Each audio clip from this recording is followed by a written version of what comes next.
Porque a gente vai falar hoje de redes sociais. Eu costumo pensar que a rede social é tipo um machado, sabe? Não foi feito pra cortar cabeça, foi feito pra cortar árvore. Mas em algum momento virou ferramenta de guerra. A gente se compara, ao invés de a gente se comparar com a gente mesmo, tipo assim, hoje a gente se compara com as outras pessoas, né? O que é que a gente vê? Então parece que a grama do vizinho é sempre mais verde. Sempre foi tão óbvio, como é que eu nunca pensei nisso antes?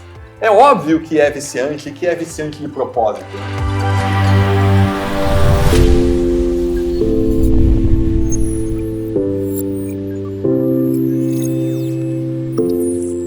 A gente tem como missão na Vise desenvolver tecnologia que melhore a vida das pessoas, que simplifique a vida delas. Mas às vezes a gente sente que boa parte das pessoas está se tornando escravo da tecnologia.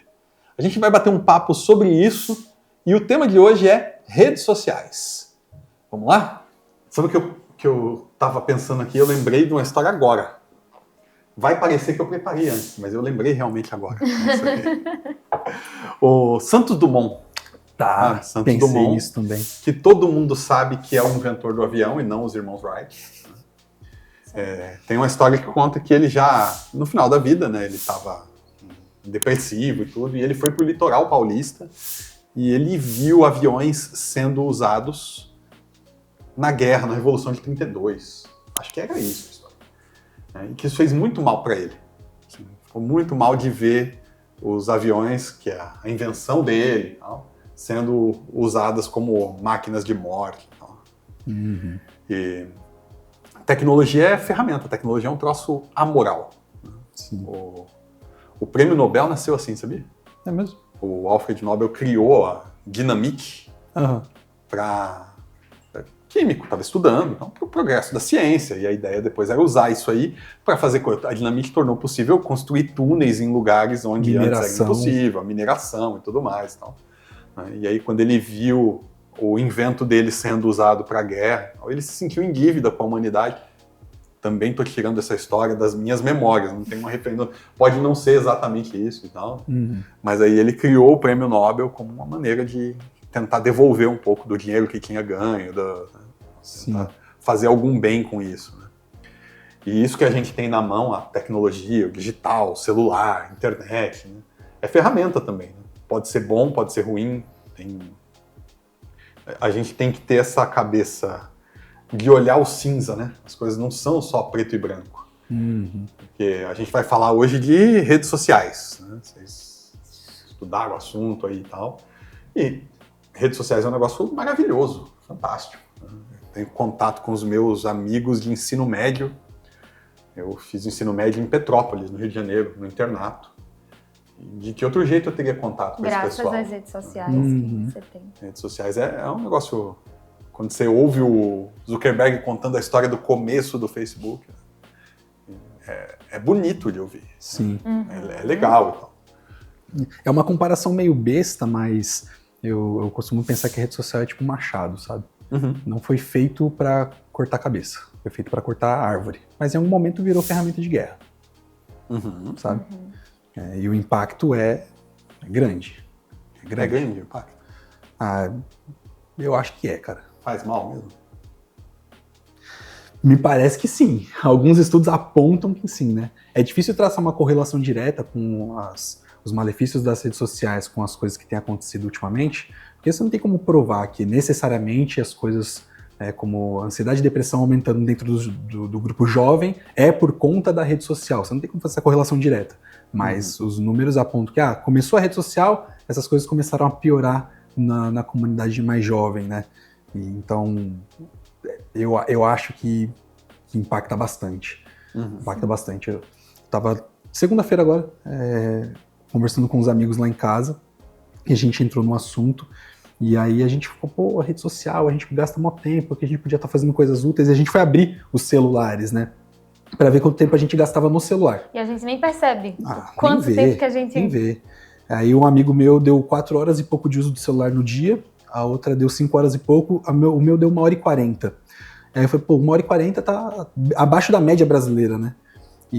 Só que eu parei pra pensar... Mas isso era o quanto você tinha usado naquele dia ou era a sua média da semana? Naquele dia. Só que eu parei pra pensar, eu uso pouco celular, mas eu tô o dia inteiro no computador. A rede social eu uso mais no computador do que no celular. E no celular, o Instagram tinha dado 1 hora naquele dia. Ah, você usa mais a rede social no computador do que no celular? Porque eu tô o dia inteiro trabalhando ali, pra mim é mais fácil abrir ali a página e ver e tal, YouTube, Instagram, LinkedIn, tudo, no computador. O celular é a menor parcela do meu dia. Então eu pensei, nossa, eu tô bem, porque eu tô usando pouco celular, mas eu parei pra pensar, será que eu tô tão bem assim? Sabe? Eu já tive um cenário de ansiedade e grande parte veio por conta de rede social. Grande parte. No meio da pandemia ali era só rede social. Mas é também por conta da questão de filtro da gente, né? Filtro que a gente utiliza no Instagram, por exemplo, que afina seu nariz, e aí você deseja ter aquela imagem dali. É o que a gente vê, a gente se compara, ao invés de a gente se comparar com a gente mesmo, tipo assim, e o quanto que eu, sei lá, evoluí, quem que eu era 5 anos atrás, quem eu sou hoje, a gente se compara com as outras pessoas, né? O que é que a gente vê? Então parece que a grama do vizinho é sempre mais verde. Sim. E aí eu vou até pegar aqui o celular, que eu lembro que pra gente fazer essa conversa aqui, bater esse papo, eu peguei alguns dados, que o número de incidência de ansiedade em adolescentes, isso é um estudo norte-americano, tá? Então tá falando especificamente do público de lá, em adolescentes cresceu 62% a partir de 2010, 2011, que foi quando o uso das redes... Claro que o Facebook foi criado, né, um pouco antes disso, mas que foi quando o uso das redes sociais passou a ser mais massivo, né? Então, em comparação à primeira década né, do milênio, e 189% em pré-adolescentes. E se a gente for pensar em taxa de suicídio, né, a gente teve um aumento de 70% no número de suicídios em adolescentes na segunda década, e de 152% para pré-adolescentes, né? Então, é bem perigoso, assim. Você vai ver a geração Z, que é a primeira geração que, de fato, teve a pré-adolescência e a adolescência com redes sociais. Como que isso está impactando a vida deles? Sim. Né?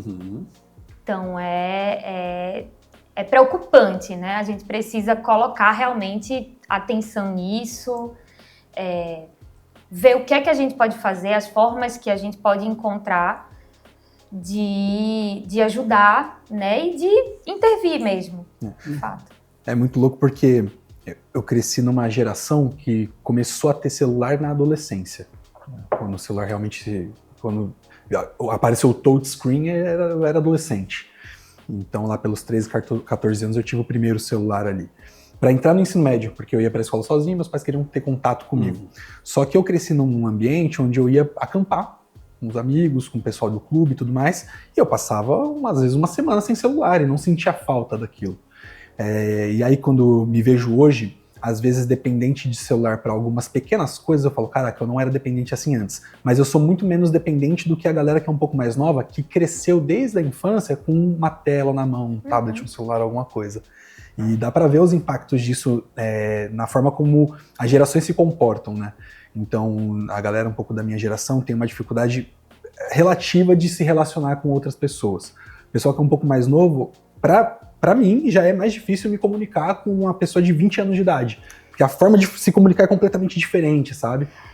Desculpa te interromper, mas hoje eu já vi, inclusive, estudo que mostra que criança está com dificuldade motora em comparação às crianças de antigamente, justamente porque fica o tempo inteiro com o dedinho ali na tela e tudo mais. Então, você vai ver os impactos, a gente está percebendo em criança pequenininha, sabe? Eu vejo que isso é o resultado de nós sermos o produto. Eu vi um psicólogo falando que ele estava lidando com pacientes de uma geração mais jovem, nativos digitais, né? Como a gente chama quem cresceu já no mundo digital.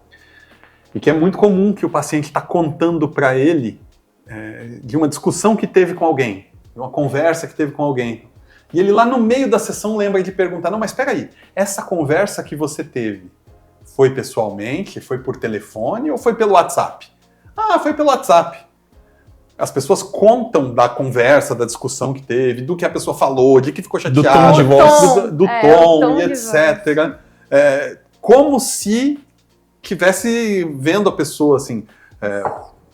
Para os nativos digitais não tem distinção entre uma coisa e outra. Sim. Né? Diferente do que acontece. Eu nunca contaria uma história. Eu estava falando com o fulano se eu estava trocando mensagens pelo WhatsApp. Né? Sim. E aí, assim, é claro que a gente está falando num tom assim, meio apocalíptico, né? Meio assim... rede social tem seu lado bom, mas o fato é que a gente nunca antes teve nada parecido. Nunca tivemos uma geração crescendo gastando tanto tempo assim numa maneira diferente de interagir. Sim. E isso naturalmente vai ter consequências. Provavelmente vai ter muitas consequências boas também, né? Os nativos digitais fazem coisas que me impressionam. Cara, eu sou um cara de tecnologia desde a adolescência, que eu trabalho com computadores, que eu lido com isso. Meus filhos fazem uns negócios que eu fico olhando, eu fico me sentindo o meu pai, quando ele comprou o primeiro videocassete, ele pedia para eu programar o videocassete. Né? Fico vendo eles fazendo as coisas, caramba, que cabeça, que potencial. Sim. Então, tem seu lado bom também, e consequências boas que a gente nem prevê. Mas certamente tem também consequências ruins que a gente não prevê, que a gente não tem nem como saber. Isso nunca foi feito antes. Nunca uma geração cresceu desse jeito, né?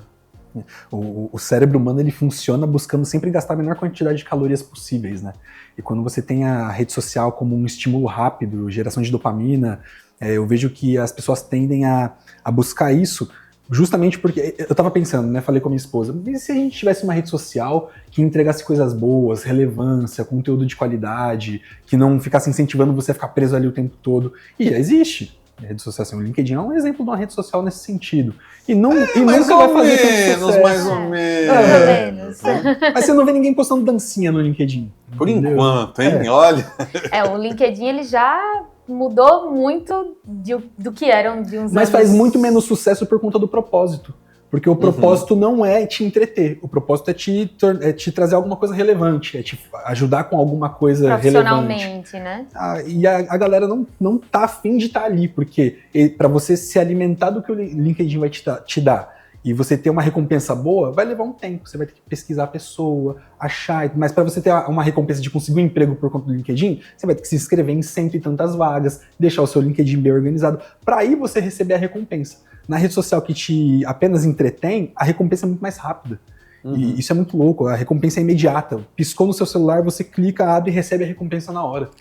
As redes sociais funcionam dessa forma, né? Você tá o tempo inteiro ali e aí a gente vai scrollando, a gente primeiro recebe uma recompensa, né? Que é aquele vídeo dali que a gente engaja e que a gente gosta. A e recompensa a gente começa... é um vídeo ser engraçado, interessante, emocionante, alguma coisa. Isso, que engaja a gente, que seja algo do nosso interesse. Né? E aí a gente vai scrollando, até tipo a gente... de forma contínua, até a gente receber um outro vídeo. Né? Então a gente não sabe se o próximo vai ser. Então, como a gente não sabe se o próximo vai ser, se o próximo não for, a gente scrolla de novo para ver se o próximo vai ser. E assim vai, né? E assim que vai liberando, né? Estudos mostram que vai liberando dopamina no nosso cérebro, porque o nosso ele funciona dessa forma. A expectativa de que o próximo vídeo vai ser uma recompensa libera dopamina no nosso cérebro. E aí a gente fica naquela esperança dali, né? Uma coisa bem engraçada, bem bizarra. Então, elas são feitas para isso, para manter a gente ali, para manter a nossa atenção ali na tela. Porque a gente é o produto. Tem um autor chamado Adam Walter, ele escreveu um livro chamado Irresistível, em que ele disseca esse mecanismo de vício, ele explica como funciona. Eu achei muito interessante. Ele cita 5 características assim que tem no caça-níquel, né, e que vai ter nas redes sociais. Não tem as 5 no caça-níquel, mas as redes sociais têm as 5. Né? E mais algumas. Ele fala assim que para você viciar alguém num mecanismo de recompensa, você precisa que a recompensa esteja quase ali. Seja um negócio, uma coisa simples. Tipo, você vai scrollar o feed, né? Você vai baixar a alavanca do caça-níquel. Né? O próximo vai dar certo. Ela tem que ser aleatória, sabe? Então, eles perceberam que se toda vez que você fizer tem recompensa, a sua ansiedade por buscar aquilo não vira um gatilho. Perde a graça. Sempre tem, tá lá, tá tudo bem, sabe? Agora, se só algumas vezes você tem uma recompensa, então você fica ansioso por fazer. sabe? Por querer acumular recompensa, vira o jogo de querer conseguir mais. E é bem isso que a rede social faz, né? Porque não te mostra só conteúdo legal. O conteúdo legal tá ali no meio do feed, na bagunça ali. Então você tem que ficar fazendo, sabe? Então, ela é feita assim de propósito, né? Teve um outro livro que eu li que eu achei bem legal, do James William, o Standout of Our Light. Esse livro eu acho fantástico. A gente vai deixar depois na descrição os livros. Sim. São 3 livros que a gente tem para recomendar para o pessoal aí. E aí ele coloca informações ali que eu achei muito preocupantes. Depois eu parei para pensar e parecia muito óbvio, assim, que por que é que uma grande empresa que tem dinheiro praticamente infinito, virtualmente infinito, comparado com qualquer empresa que você conheça, né? Que pode contratar pessoas para estudar comportamento humano. Então tem lá estatísticos, psicólogos e programadores trabalhando juntos, né? Por que a gente teria dificuldade de acreditar que eles estão de propósito construindo alguma coisa viciante? Sabe? Quando eu li, que ele tem até relatos de gente que saiu de Big Tech, contando suas experiências ali e tudo, né? Quando eu li isso, eu parei e pensei assim, nossa, é verdade, e sempre foi tão óbvio, como é que eu nunca pensei nisso antes? É óbvio que é viciante de propósito, né? Não é assim, quando a gente fala para as pessoas, soa até meio como teoria da conspiração. Mas se você parar para pensar bem, sabe? É o que faz sentido. É uma empresa privada, tá fazendo as coisas lá dentro, escondido, ninguém tá vendo, é segredo industrial deles, né? Eles estão afinando o algoritmo, melhorando o algoritmo, para quê? Qual que é a métrica deles? Eles não estão fazendo o algoritmo para tornar você mais inteligente, para tornar você mais feliz. Não é esse o objetivo da empresa. Até porque a gente não paga pela ferramenta, né? O cliente da rede social não somos nós. A gente é um serviço gratuito. Quem paga é o anunciante. Quem paga é a empresa que está colocando milhões de reais por mês de anúncio pago lá para fazer você comprar. Então o objetivo da rede social é fazer com que o seu comportamento se altere até que você seja suscetível a comprar do cliente dele. Eu não sou o cliente, né? A gente não é o cliente. Se você não está pagando, o produto é você, né? Os objetivos das redes sociais são bem diferentes dos nossos, né? Então, se você parar para pensar, assim, quando você estiver lá na frente, você ficar mais velho e tal, você vai olhar para trás e você não vai pensar assim, nossa, desejo que eu queria que eu tivesse passado mais tempo no Facebook, mais tempo no Instagram. Não, você vai desejar ter passado, sei lá, mais tempo feito alguma atividade do seu lazer, com a sua família, enfim. Enquanto que o objetivo deles é justamente o oposto, porque o objetivo deles é te manter preso ali. Se você está preso ali, você não está passando mais tempo com a sua família, ou se dedicando a alguma coisa de trabalho, de estudo, ou enfim. Então, tipo assim, a gente... E é aquilo que eu falei lá atrás, de a gente precisar intervir de alguma forma por conta disso, porque eles estão trabalhando meio que contra a gente, né? Se a gente for pensar dessa forma, assim. E aí, Elcio, aquele negócio que você falou da recompensa ela ser aleatória, me lembrou de um vídeo que eu assisti do Átila, que ele fala que foi um estudo feito acredito que em 1961, por um psicólogo, Michael Zeiler. Né? Então ele fez um estudo com pombos, que era, cada vez que o pombo bicava o botão, ele recebia uma recompensa. E os pombos, eles começaram a aprender isso, né? Então eles sabiam que a cada bicada, eles recebiam uma recompensa. A partir do momento que essa recompensa justamente passou a ser aleatória. Então, quando eles só recebiam a recompensa de 50% a 70% das vezes que eles bicavam o botão, eles começaram a bicar muito mais para conseguir a recompensa. Então, é assim que funciona pra gente, né? E teve também, nesse mesmo vídeo do Átila, ele também mostrou de um estudo que foi feito com 3.000 voluntários, que foram sorteados aleatoriamente e ficaram 1 mês sem redes sociais. Essas pessoas que foram sorteadas. E aí, no final desse mês, perguntaram para essas pessoas como é que elas estavam se sentindo. Então, elas responderam que estavam mais felizes, mais satisfeitas, menos ansiosas, né? Então, assim, ter ficado fora das redes sociais foi bom para elas, mas ao mesmo tempo elas se sentiam menos informadas e sentiam falta das redes sociais. Então elas estavam, eu acho que foi do Facebook especificamente. Então elas estavam sentindo falta de uma coisa que elas sabiam que fazia mal para elas. Então isso mostra como é um comportamento voltado para a recompensa e não para o seu bem-estar, né? Então é bizarro, né? Tem a dicotomia do que são características de um vício mesmo, né? Isso aí.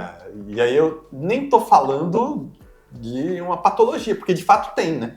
Uma doença, vício em celular, vício em redes sociais, diagnosticado e tudo mais.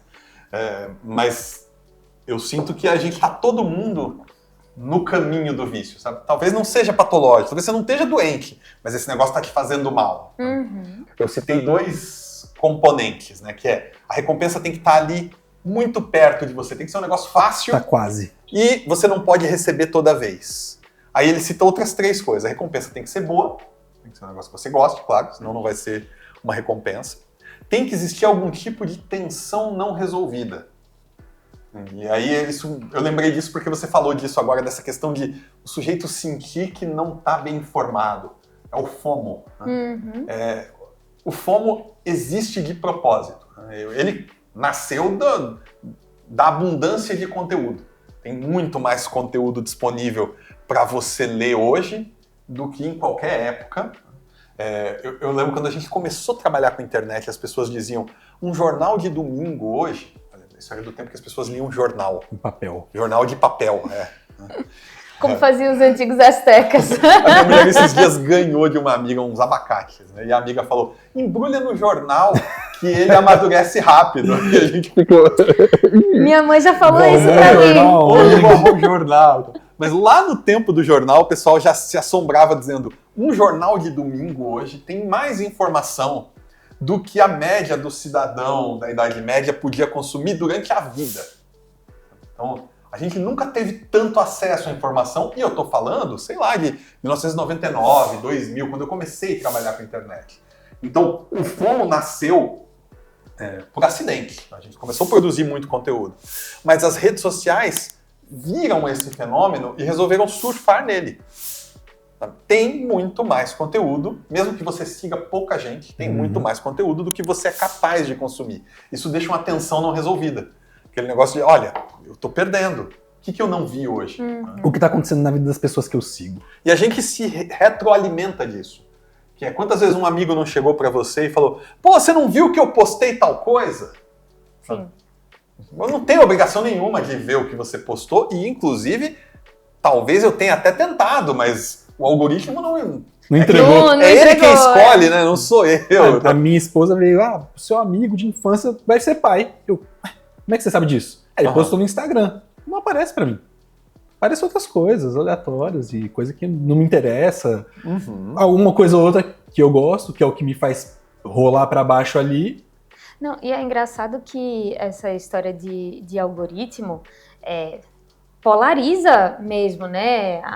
As pessoas e, tipo assim, o Google, se você faz uma pesquisa, ele coloca para você, eu acho que de acordo com a sua geolocalização, ele coloca uma resposta, os resultados, né, para você, de acordo com a sua geolocalização.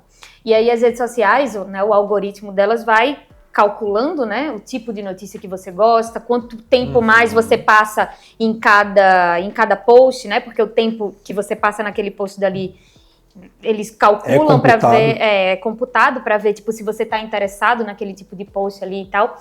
E aí termina polarizando as pessoas, porque eu viro para você e falo, mas como você não sabe disso? Você não viu isso? Não, de fato você não viu, porque às vezes é uma outra bolha, você tem um outro tipo de interesse, né, de notícias diferentes e tudo mais. Eu aposto que a Tabata só vê conteúdo de esquerda e o Matheus só vê conteúdo de direita.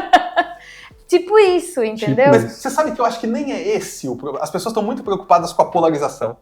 A polarização é um negócio terrível, porque a polarização paralisa a sociedade em relação, por exemplo, aos políticos, né? Então, o pessoal idolatra um político de direita, outro pessoal idolatra um político de esquerda, e eles continuam lá se alimentando do ódio um pelo outro, se reelegendo, e utilizando essas ferramentas para manter a polarização em alta. Manipulando as pessoas. Isso.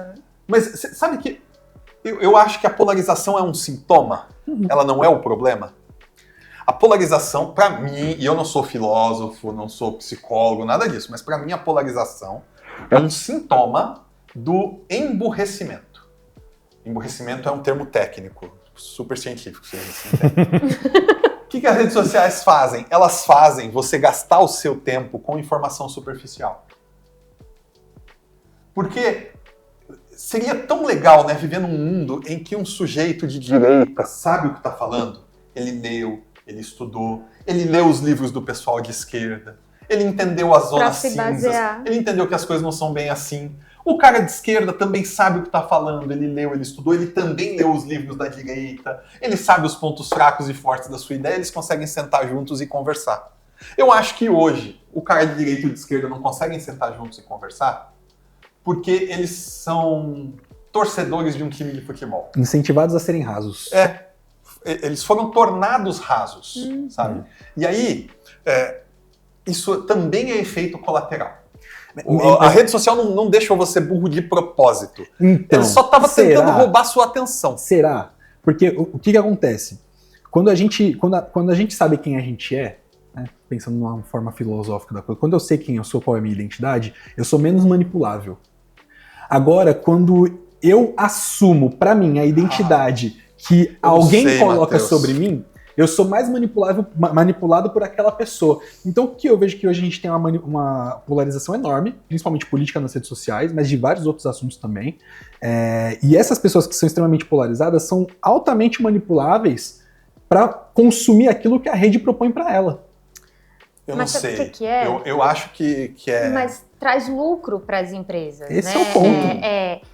Você deixar as pessoas assim, porque é sabido que, enfim, fake news e notícias assim muito extremas, né?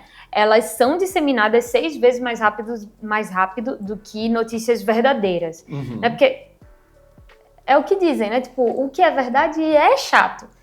Então, para essas empresas, né, as companhias, as redes sociais e tudo mais, é interessante ter essas coisas mais chamativas, né, e enfim, para que a galera vá compartilhando e continue ali, sabe? Fique preso naquilo dali. Não, eu concordo com você, mas aí o Matheus colocou como se fosse algo assim, a rede social está te emburrecendo de propósito. Eu acho que tá. Eu não sei, aí eu acho que é muito teoria da conspiração, eu tenho minhas dúvidas. Eu penso assim, a Philip Morris não quer que os seus usuários tenham câncer. Uhum. Se existisse uma maneira de fazer um cigarro que vicia tanto quanto o cigarro cancerígeno, mas não dá câncer, eles iam preferir. Porque esse cara ia viver mais e ia fumar mais. Tá. Entende? O câncer é um efeito colateral. A rede social quer uma coisa, ela quer que você dedique o seu tempo à rede social, porque ele vai vender o seu tempo para os anunciantes. Isso. E como é que ele faz o melhor jeito dele fazer isso hoje é um jeito que te emburrece. É uma consequência, é um efeito colateral. Então, eu não sei, você deve ter visto o documentário da Netflix, o Dilema das Redes. Tem um momento lá que um dos caras que trabalhava no Facebook, ele falava, o objetivo é te manipular. Te manipular para manter você aqui o maior tempo possível e comprar aquilo que a gente te oferece. Se te emburrecer necessário, beleza. E eu acredito que, assim, não é que necessariamente alguém um dia pensou, eu vou emburrecer as pessoas para poder enriquecer tanto a mim quanto os meus anunciantes. Mas o algoritmo é montado para fazer com que você compre cada vez mais, independente do caminho que ele tenha que tomar. Se o caminho que tiver que tomar é fazer você se tornar uma pessoa mais burra, mais rasa, mais polarizada, para você ser mais suscetível a ser manipulado, que assim seja.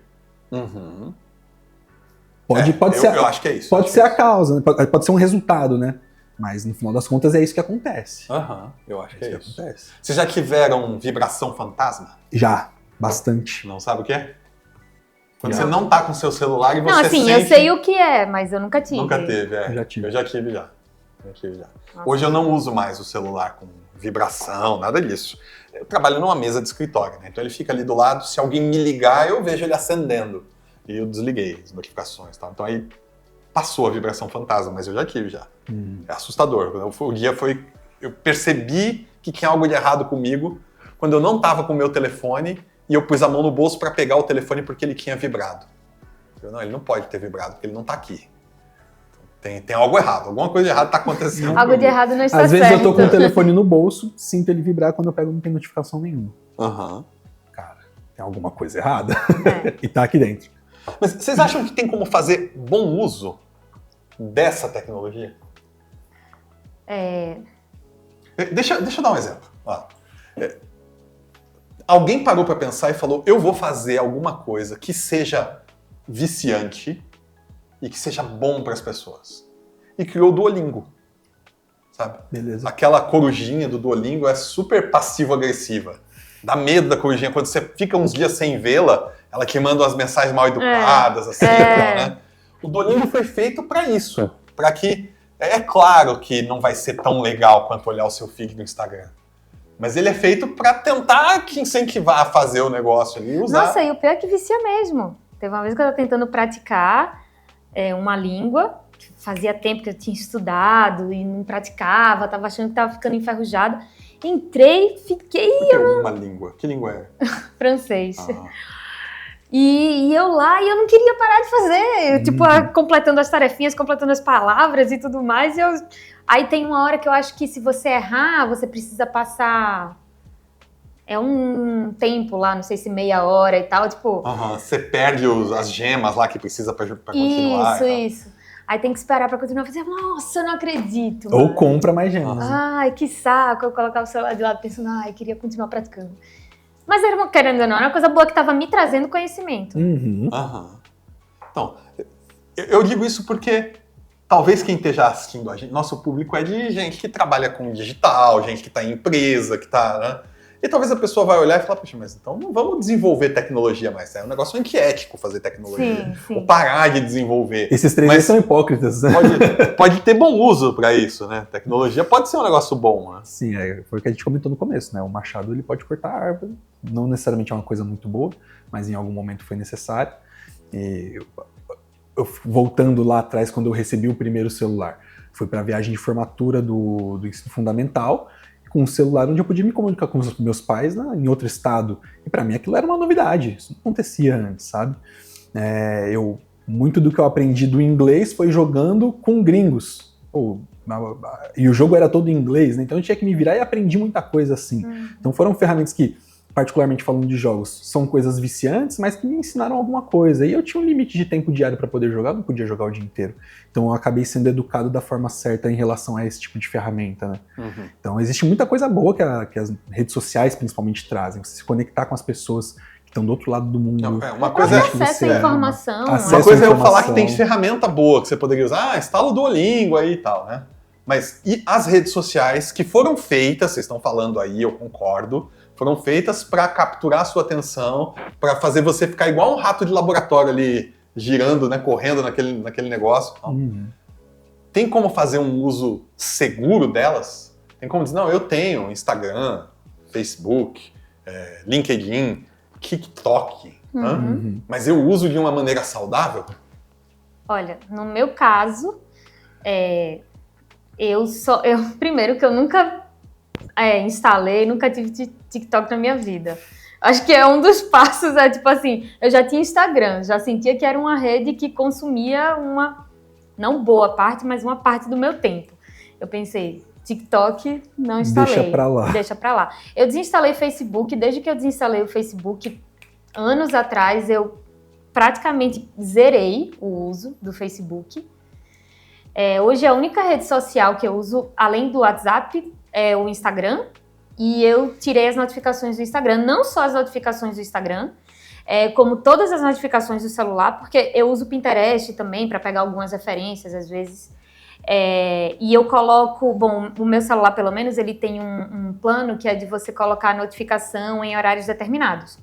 Então eu recebo todas as notificações de uma vez, banco, enfim, tudo, às 8 da manhã. Então você tem uma hora que você para atender as notificações. Não, eu não paro para ver todas, mas eu só recebo naquele momento dali, entendeu? E aí as que eu olho assim e vejo, beleza, isso daqui eu preciso ver, por exemplo, alguma coisa de banco, alguma coisa assim, eu vou lá e abro.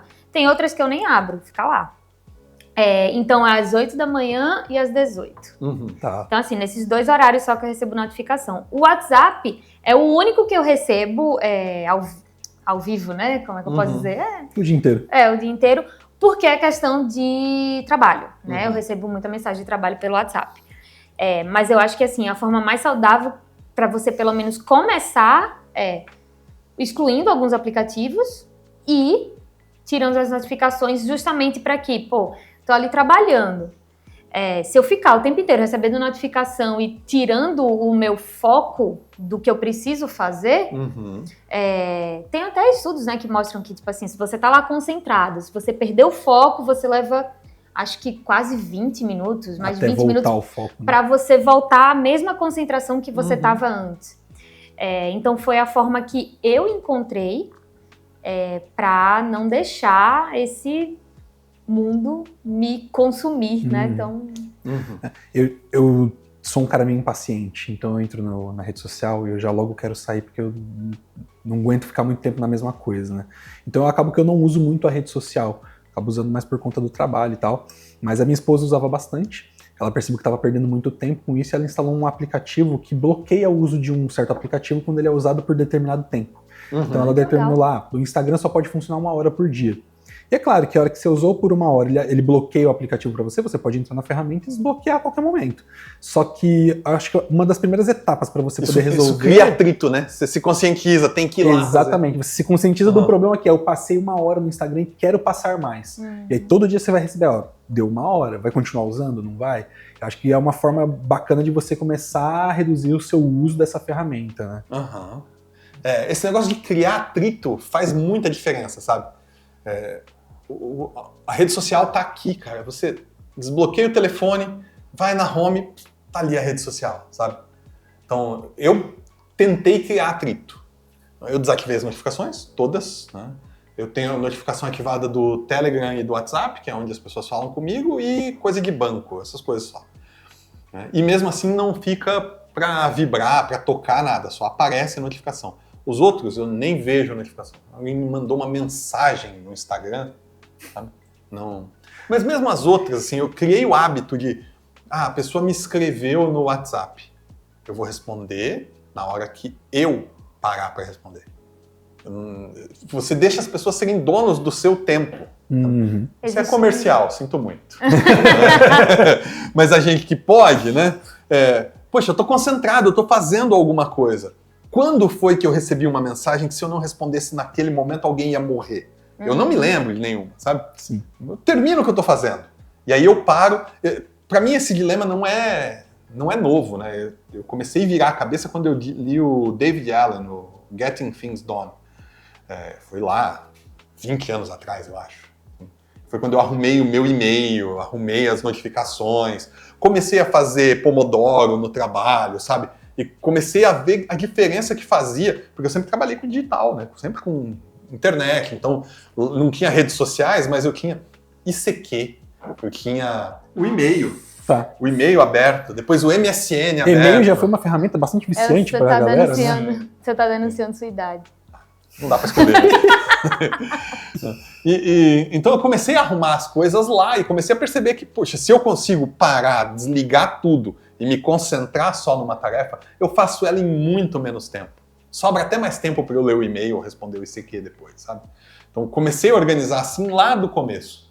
Quando as redes sociais vieram, eu me perdi nelas também, mas não demorou muito para eu perceber. Olhar, peraí, tem que arrumar isso aqui, não dá para viver desse jeito.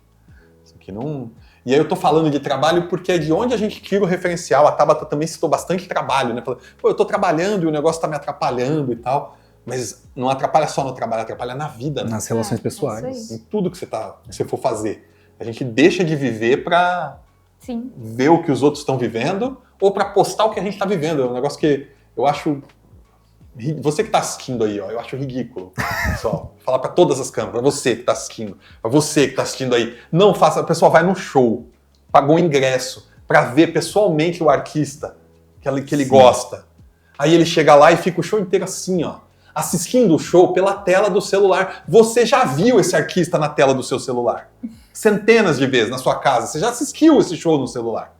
E você vai poder assistir o show no celular. Alguém mais está filmando. Vai estar no YouTube. Sabe? Vai estar na Netflix, o especial do artista com uma qualidade muito maior do que a que você está vendo na tela do seu telefone. Você foi até lá pessoalmente e vive a porcaria do momento, sabe? Gastou Desliga esse negócio. Mas deixa acho lá. que às vezes é a necessidade também de postar. né? De mostrar que viveu, você... mostrar que ali. você tava lá, né? A gente acaba alimentando o vício um do outro, né? Fazendo isso. Porque eu tenho que postar. E aí depois eu vou cobrar o meu amigo. Você viu que eu fui no show? Pô, você não viu minhas postagens? Né? Ou eu fui viajar, não postei nada, que é o meu caso. As pessoas, pô, você foi, não postou nada? Não postei. Eu tava lá, vivendo. Outra coisa bem, bem bizarra é, tipo assim, você ir num restaurante e você vê um casal ou, enfim, dois amigos, né? Cada um, tipo, um de frente pro outro lá na mesa e cada um no seu celular. Sim. Tipo, gente, o que é que tá Eu acontecendo? fui comemorar um ano de namoro, acho que foi um ano de namoro. E aí a gente foi, eu e minha esposa, a gente foi no restaurante do Fogaça. Do Fogaça? Isso, do Fogaça, Sal Gastronomia. Pô, pra gente era um evento, né, cara? Publicidade. Paga a gente. Era um evento e tal, e a gente foi super arrumado e tal. A gente chegou e tinha umas mesinhas lá, e era pra casais mesmo, as mesas estão um diferente pro outro. Então, sentei eu diferente pra minha esposa aqui, e aí tinha um casal do nosso lado, mais um casal, e a gente comendo e conversando e rindo e tal. Daqui a pouco eu percebi, só tinha gente falando no restaurante. Todos os outros casais estavam no celular. Cara, é uma experiência gastronômica. E talvez para aquelas pessoas fosse comum estar ali, beleza, mas não estavam aproveitando a companhia uns dos outros, sabe? E não era um dia de semana que eles foram num almoço no meio do trabalho. Não, era um sábado, eu acho, um domingo, alguma coisa assim. É bizarro. Quando você for sair com a galera para comer, uma brincadeira que você pode fazer, chama phone stacking. Senta todo mundo na mesa, aí vai fazer os pedidos e tal. Todo mundo coloca no seu celular. Virado para baixo, um em cima do outro. O primeiro que encostar nessa pilha paga a conta. Isso é boa. É interessante. Aí eu quero ver. Mas é isso, né, gente? Então, mas aí, que conselho a gente tá dando para quem tá assistindo? Desinstala as redes sociais, cancela a sua conta em todas. Cara, eu fico pensando assim... Porque a gente tá falando aqui numa rede social, você sabe, né? Exatamente, né? O ser humano se conecta com histórias. E grande parte do motivo da gente estar nas redes sociais é para acompanhar a história, a vida das pessoas, né?